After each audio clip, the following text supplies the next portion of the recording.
Hello everyone and welcome back to Destiny. We of course got a lot of information about Destiny 2 during the gameplay premiere yesterday. In addition, we got some more specific information from those who got a chance to play the game at the event. Now I put together a comprehensive video yesterday that breaks up everything we learned into 7 major topics. For today, I was thinking about how to best dive into each topic in much more detail, and I decided it would be easiest to just take each of those bullet points and make them into their own dedicated video. Yes, there's really that much to break down. So in this video we're going to go over the first topic, which is the new subclass system. While we don't have too much information in the realm of specifics, we got some very interesting screenshots posted on Reddit that give us a peek into how subclasses will work in Destiny 2. There's some very interesting stuff here, so let's get into it.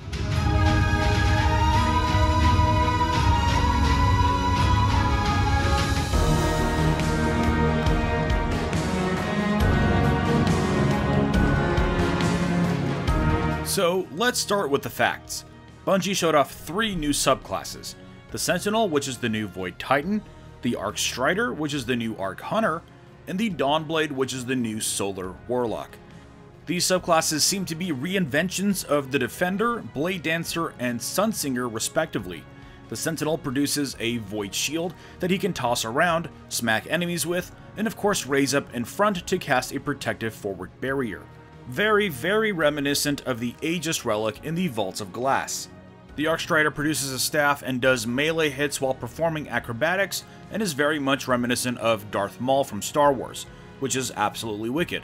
And the Dawnblade looks like Radiance, except you get a sword that you can use to rain fire down on your opponents. Now, in addition to these new subclasses, we do seem to still have 3 returning subclasses from Destiny 1. We have the Striker Titan, the Gunslinger Hunter, and presumably the Voidwalker Warlock, although we didn't see that during the event since they were showing off the new Dawnblade Warlock. Now, the return of the old subclasses doesn't mean they will act the same. In fact, they have reworked subclass structures from the ground up, which in turn means huge changes for how all of the subclasses will work, including the classic ones. So, what are the changes? Well, it seems there's 2 major changes in how subclasses function now. First, all of the supers seem to be roaming supers, and secondly, there seems to be more streamlined subclass choices, and interestingly, with bigger emphasis on role and specialization. So let's dive into the first change, being that all supers are now roaming. That means that there's no more one and done supers. You activate it, and then you get a cooldown where you can unleash as much havoc as possible. Pun intended, as we saw even the Striker Titan's Fist of Havoc is now changed to produce smaller AoE damage, but allows you to run around and perform different attacks, and even multiple slams. I didn't think I would encounter something scarier than Sunbreaker, especially since we don't have the classic panic-inducing anvil noise to warn us of our impending doom. The Sentinel is a replacement for Defender and Ward of Dawn, and we've seen the Sentinel walking around while holding his shield up, so roaming supers seems to be a thing for sure, at least for the 6 subclasses that we saw. And funny enough, again, we haven't seen the subclasses for the Solar Titan, the Void Hunter, or the Arc Warlock. And those of course were the subclasses that were missing from the vanilla Destiny 1 release and were introduced in the Taken King with the Sunbreaker, Night Stalker, and Stormcaller. It'll be really interesting to see what they do in that space. The character menu even shows 2 gray squares next to the active subclass, implying that there will be at least 3 subclasses at launch. I'm personally hoping for something crazy like 5 or 6, but since there's ties into elements, that may not happen, since I doubt they'll double up on elements. But who knows, maybe there's a darkness subclass out there, or even maybe one with pure light. I suppose anything is possible at this point. That would definitely make for quite the reveal later on this summer. But anyways, back to talking about how subclasses are different this time around, the second point was about the streamlined approach to subclass ability and passive perk selection. First off, it's important to note that the armor, recovery, and agility stats don't seem to be affected by your subclass anymore. They've actually been moved out into the main screen and are now replacing the intellect, discipline, and strength stats, which have been removed from the game in exchange for set cooldowns for all of your abilities. That is of course a huge topic which we'll go over in a later video, but for now it seems like armor, recovery, and agility might actually be granted by the armor instead. Anyways, by removing these codices from the subclass, it cleans things up quite a bit, as you can see in this screenshot. And now when you look at the subclass screen, things are organized much better and generally make more sense than a pile of nodes from Destiny 1. I'm a huge fan of this, as you'll discover here in a moment. First up, can I just point out how awesome the subclass screen looks now? I love seeing the concept art of the Gunslinger on the right, and if you watch the video for this, you'll notice flames burning from the bottom of the screen. Pretty cool.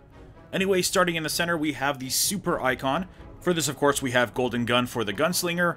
Above that is your grenade selector, and below the super icon is your jump selector. All the jumps and grenades seem to be the same that they are in Destiny 1. Now, there's no dedicated melee section, but we'll come back to the options on the very left in a moment. Looking over to the right, we have the subclass specialization selection. You have 2 specialization choices, each focused on a particular playstyle. The one selected during the gameplay event for the Gunslinger was Way of the Outlaw. These perks essentially change the way your subclass behaves with a single selection. Choose Way of the Outlaw, for example, and it activates perks that are very much focused on DPS. The perks include Chain of Woe as we know it in Destiny 1. Next is a perk for the melee, so it seems your melee will now change depending on your specialization, but this one gives your throwing knife a behavior that makes it detonate on impact, causing more damage.